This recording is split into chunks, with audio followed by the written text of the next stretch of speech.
Edexcel Economics Paper 2 2022. Let's get right on with it and get on with section A. So let's get started. Straight on with the first question. Using the information above, calculate the total reduction. So it's a calculate question, 4 marks, which sounds like a very easy question, but let's see what it's saying.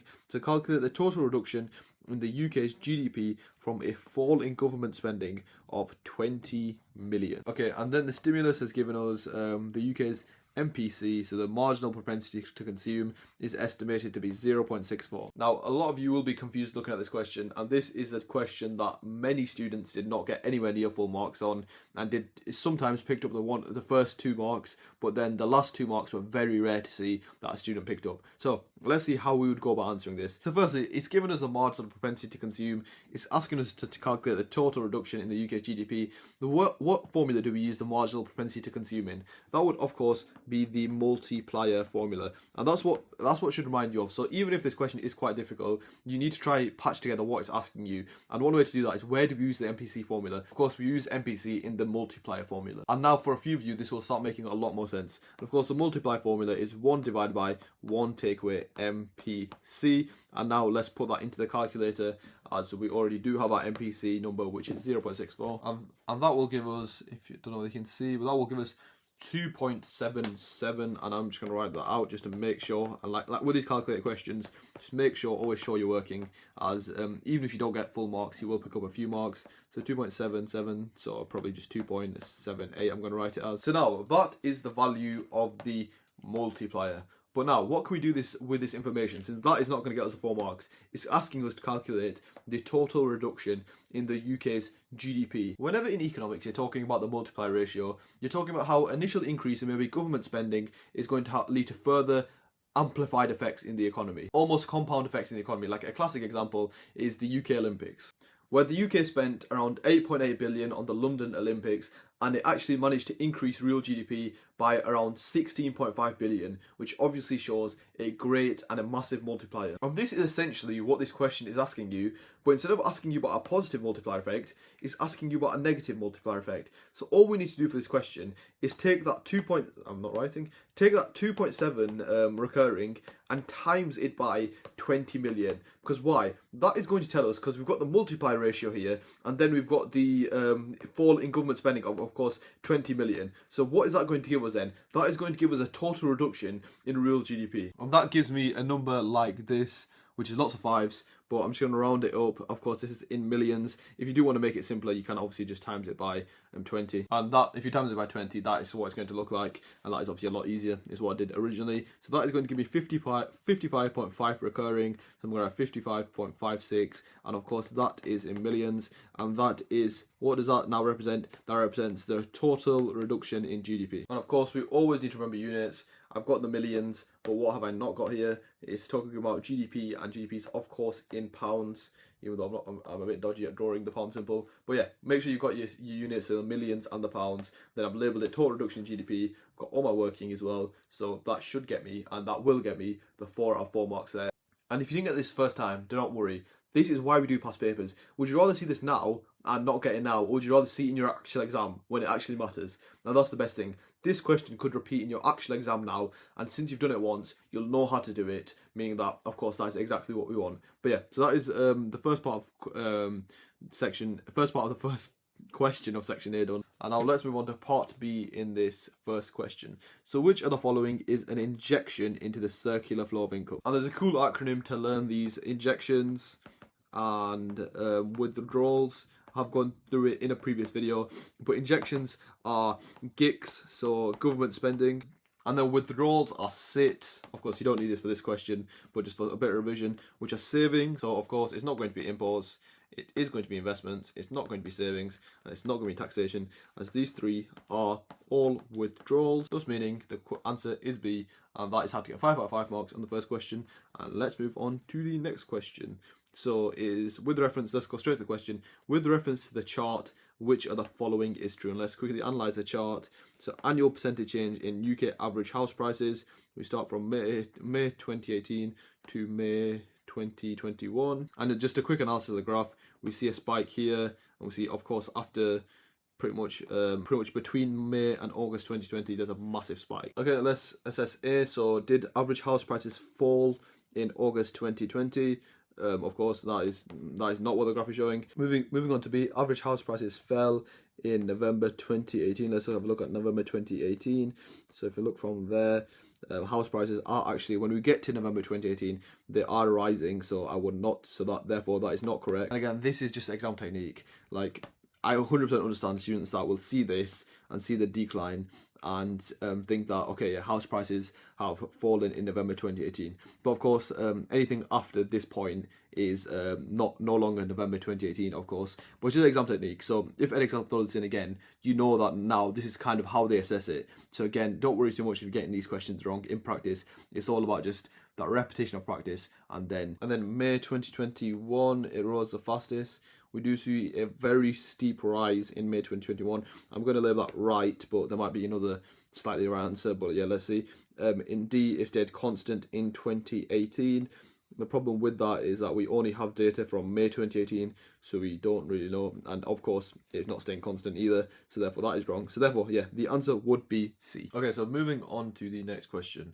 It's a 4-mark question again. So with the reference to the chart on the previous page, explain question, the likely impact of an increase in the average house prices on UK consumption. So this is just a straight content knowledge question. It's talking about house prices and then the effects on consumption. And what is the first thing that you want coming to your mind? What is this explaining? This is explaining the concept of the wealth effect. So the way I'd word it is an increase in average house prices in the UK is going to lead to a positive wealth effect. And what is that positive wealth effect going to lead to? If individuals are experiencing a positive wealth effect, if you believe your assets are worth more, your house is worth more, that is quite literally the concept of consumer confidence. If everything you have is worth more, it's going to increase your consumer confidence, and if there's increased consumer confidence, you're going to lead to an increase in consumption. And when the positive wealth effect occurs, let's think about it. If you own a house, I know it might not be very realistic for you, but let's think about your parents. The house your parents own, if that's worth more in value, if it goes up by like 10%, so for example, on a £500,000 house, that's 50,000, your house has increased in value. Are you going to feel more confident or less confident in the economy? You're going to feel more confident, are you? And that's the exact concept of consumer confidence. When consumers' assets rise, since they have almost more money to fall back on, their consumer confidence rises. And of course, with increased consumer confidence, what's the question asking about? It's asking about consumption, thus meaning there's going to lead to an increase in consumption. And of course, always remember, in this 4 marks, it's asked you with reference to the chart, so there will be at least 1 mark for application. So what I'm going to do, I'm just going to go to the chart and find an example of an increase in house prices. And what I'm going to say, I'm going to probably use this figure because it's the first one I've seen. In May 2021, what was this? This looks like about 11%. So the annual percentage change in average house prices in the UK in May 2021 was 11%. And this, again, this is why I emphasize practicing past papers so much. This is exam technique, since you need to quote the data correctly, because you can't just quote anything off the data. You need to see what the graph, this table, is actually showing you, and then you're able to quote that and pick up the application mark. Since if you just said there's been an 11% increase in house prices, that doesn't make sense. It's annual percentage change in house prices on average in the UK. So make sure you read what's on the axes and actually quote the data correctly. And that would be enough for 4 out of 4 on that question. And that is question 2 and how to get 5 marks on question 2. And let's move on to question 3. So this looks like quite an interesting chart. Now let's have a read of it. So with reference to the chart above, explains an explain question, and again another 4-mark question, explain the likely impact of a reduction in the base interest rate on UK investment. Now that sounds like a very good question. And okay, and the graph is showing Bank of England base interest rates between 2016 and 2020. So pretty much the exact same structure as the last question. There's gonna be 1 mark for application here because it of course says with the reference to the chart. So I would just quote one scenario when there has been a reduction in the base interest rate. So anywhere pretty much that you can see a reduction. And what is a classic chain of analysis we know for lower interest rates or a reduction in the base interest rate is that a reduction in the interest rate is going to lead to a reduction in the incentive to save as you get less return on saving, and an increase incentive to spend. Why? Because there's a lower cost of borrowing. And if there is a low cost of borrowing, the question is specifically asking about UK investment and who is going to be investing into the UK. If you think about the AD formula, C plus I plus G, X minus M, it's going to be firms. Those firms are more incentivized to invest. And that is all you need for your content knowledge marks. You've explained it very step by step perfectly. And now we just need to get 1 mark for my application. So where am I going to quote the application? So there's here where there's a drop in interest rates. There's here, of course, when there's drop in interest rates. So anywhere, well, those 2 scenarios would get you the mark. So here in 2020, we saw interest rate fall from 0.75 to then, what did it fall to?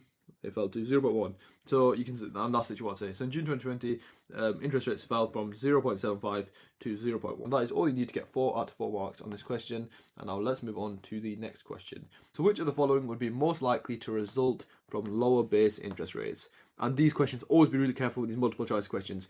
Make sure you focus on this thing, because the question's basically asking you something, but then they give you like an other variable to the scenario. So essentially, a lower interest rate is going to result in a fall in, and then you need to think about it like that. So a fall in the average price of houses. Let's think about this. Most people in the UK purchase houses via mortgages. I know, of course, mortgages have a significant relationship with interest rates. If there's lower interest rates, that means mortgages are going to be cheaper.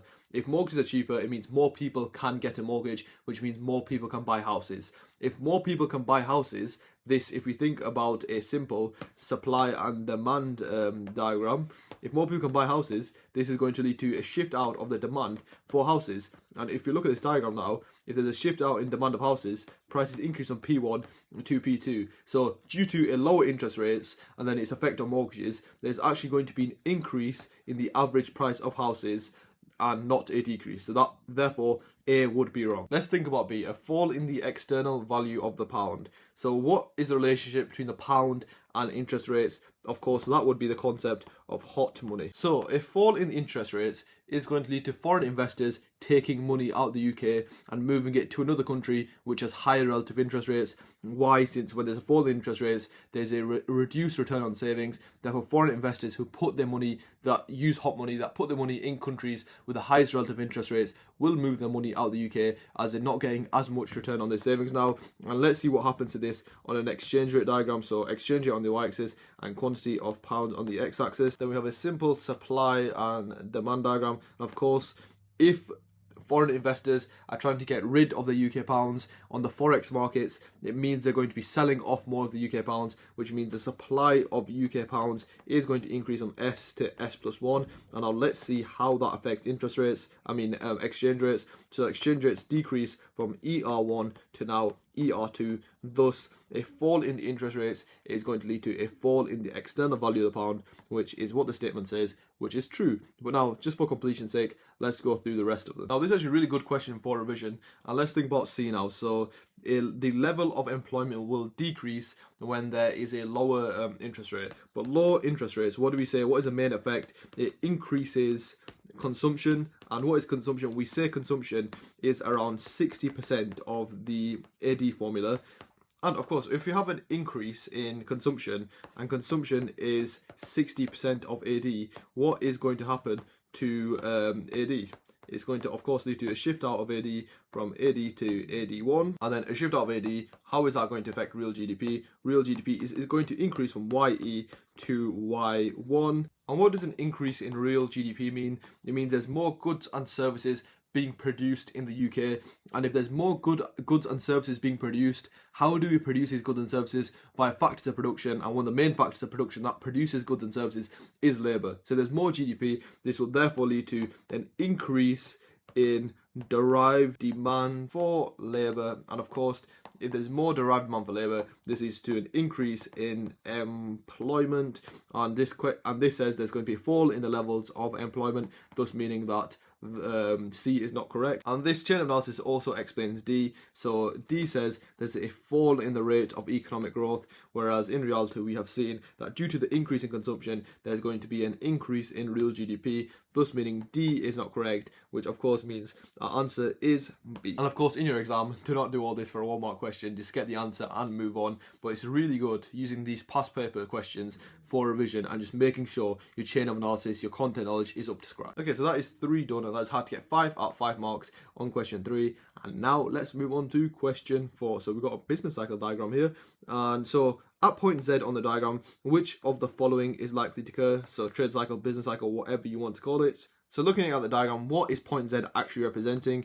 If you know your content knowledge, you should know that is a boom stage of the economy. So at the boom stage of the economy, what is likely to happen? An increase in absolute poverty? No, since in a boom stage, there's likely to be a decrease in absolute poverty, since what is the characteristic of a boom stage? High levels of employment, increases in real GDP, which of course increases in employment. I don't know whether I said that or not, but that of course would lead to a decrease in poverty levels. Moving on to B, would there likely be an increase in the budget deficit? No, there would likely be we'd move closer towards a balanced budget. Since why? And it all goes back to the characteristics of a boom, since like I said, higher levels of employment. If there's high levels of employment, there's higher levels of income tax. High levels of income tax means the government has more tax revenue, and then firms, there's increased economic growth, which means firms are doing well, which means government receives higher levels of corporation tax, again more tax revenue for the government. And then on the opposite side of the spectrum, since there's increased employment, it means that government have to pay less benefits out, thus meaning they're spending less and they're getting more tax revenue. So that, therefore, B would be wrong, as we would actually be moving closer to a balanced budget rather than our budget deficit getting worse. And then C, there would be an increase in cyclical unemployment. That is, of course, wrong, as there would be a decrease in cyclical unemployment. When we get cyclical unemployment, it's the opposite, is in the recession stage of the business cycle. And lastly, there would be an increase in inflation, which will be correct. Why? Massive increase in employment, real GDP, and that is going to lead to a massive increase in consumption, and a massive increase in consumption is, of course, going to lead to AD increasing from AD to AD1, and we call it demand pull inflation. So there's massive, in our boom stages of the economy, there is massive levels of demand pull inflation. So yeah, therefore A is correct. Now another 4-mark question. So with reference to the diagram, this is like a very good question. Explain, 4 marks for explain, the difference between automatic stabilizers and discretionary fiscal policy. Now I really hope there's a lot of people at this stage of the video, because this is such a neglected part of the spec. It's a very small additional detail to fiscal policy, but like it shows here, it can be assessed. So now, if you don't know what this question's on about, if you maybe haven't revised this is your sign, and this is the opportunity. You need to revise this, as it does come up, and it could come up in a large question. It could come up in a 10-mark question, a 15-mark question, and then you're really, if you have no idea what these are, you could risk dropping a grade. So 100% make sure you revise these, and I'm actually quite happy this has come up, since it's usually a bit neglected by students. And for the hard workers who are aiming for the A-star, everyone should be aiming for the A-star, but of course you need to put in the work for the A-star.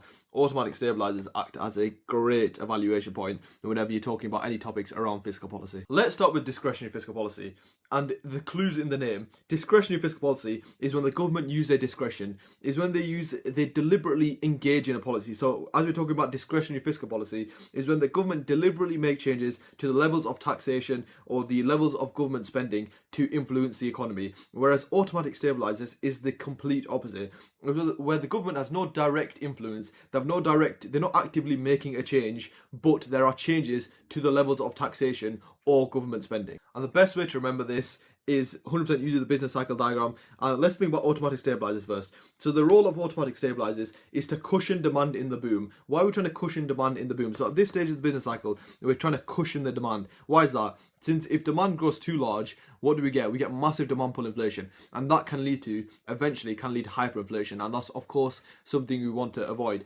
As again, you can relate that to COVID stats in 2022, around 2022 to 2023, the UK had 8 consecutive months of double-digit inflation, and of course you do not want very high levels of inflation. But yeah, so one role of automatic stabilizers is to cushion demand in the boom, but then in the recession they try to increase demand, because of course in recessions GDP decreases massively, so you want to push demand up in recessions, whereas in booms you want to pull that down. And let's think about the theory behind that. Since we don't want business cycles that look like this, which are, that's actually a very bad drawing. We don't want business cycles that look like this, which are massive booms and then crazy recessions. Because what is that going to affect? It's going to massively affect living standards. What we want is steady business cycles. Yes, of course we will be going through recessions and booms, but we don't want one day you're living in a mansion and then the next day you don't have enough food to eat, because that is what would happen if we had massive booms and massive recessions. Of course, maybe not that extreme. But then, best real world application to think about this,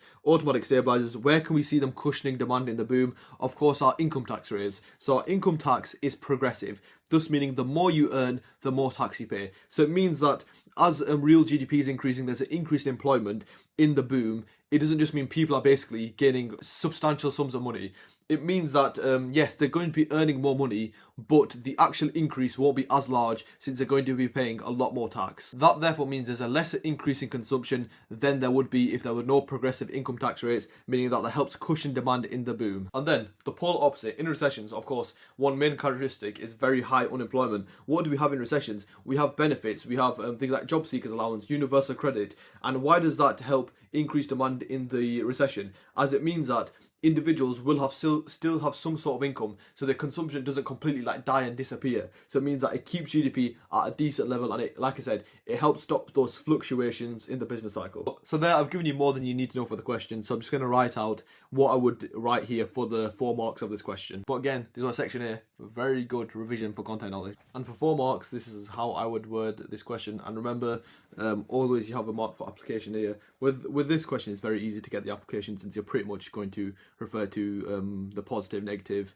the boom or a recession, so you will pick up quite easily. But the way I'd worded it, discretionary fiscal policy is when the government use their discretion, so use their decision making they actively make a direct change which influences the levels of tax and government spending. Now that is a mistake a few students made, is that of course the question is specifically referring to fiscal policy, so you do need to of course talk about the components of fiscal policy, which is tax and government spending. So it is a bit overlooked, but make sure you do mention that. And then I contrast it with what automatic stabilizers are, whereas automatic stabilizers is when government spending / taxation increase or decrease, so like basically change without any direct government involvement or intervention. And the best example of that is a decrease in income tax during a recession / negative output gap due to less employment. And just to make sure you understand that, of course, during a recession, the government does not decrease the rate. They do not decrease income tax from 20% to 15%, but because there are less people working, it means the actual income tax revenue they gain is less, even though they haven't made any change in the policies. But yeah, that is how to get 4 out of 4 marks on that question, and that is 5 out of 5 for question 4. And let's move on to the next question, which is the last section here, and question 5. Another 4-mark question, and it is on financial markets. So with reference to the information, so you will have 1 mark for application.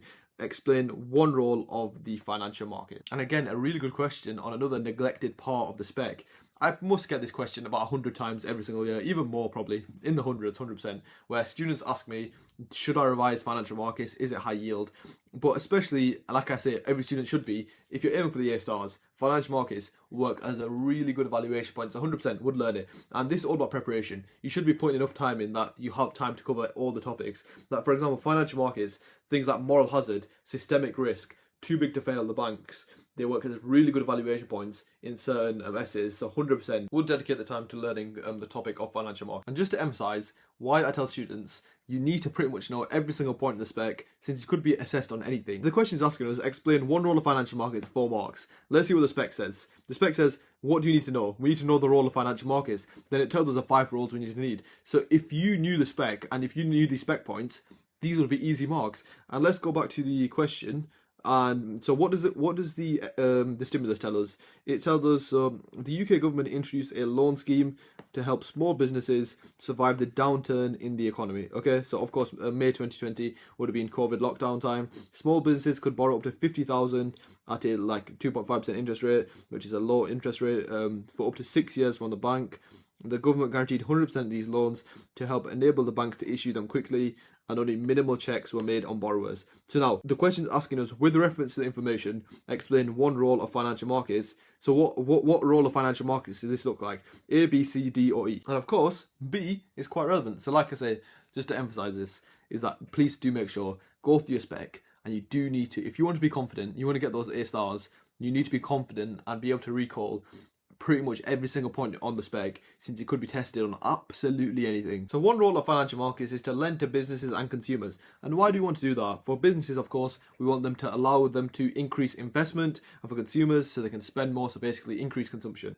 And of course, with this stimulus, it's given us a lot of application. And why do we want businesses to invest and consumers to spend? Since, of course, what's it mentioned here is mentioned there's a downturn in the economy. So they basically made it easier for businesses to borrow in the downturn of the economy, which makes a lot of sense, since we want businesses to continue to invest. We want them to continue to invest to keep stimulating AD when there is a downturn, when there is a recession. As just like with the previous question, with the business cycle question, we do not want the recession to be too deep and to reduce the fluctuations in that business cycle. So the way to finish that off is just, like I said, pick up the application mark and just added a bit of analysis there. So this is done as E.G to help small businesses survive the downturn in the economic cycle. What does that actually mean? As what happens during a downturn, of course, real GDP decreases, AD decreases, and why does AD decrease? Of course, lower levels of consumption, lower levels of investment, and how does this affect firms? It means firms' sales, firms' profits decrease. But yeah, that is all we need to get 4 out of 4 marks there. And like I said, the main takeaway from that is please do revise every point of spec, and specifically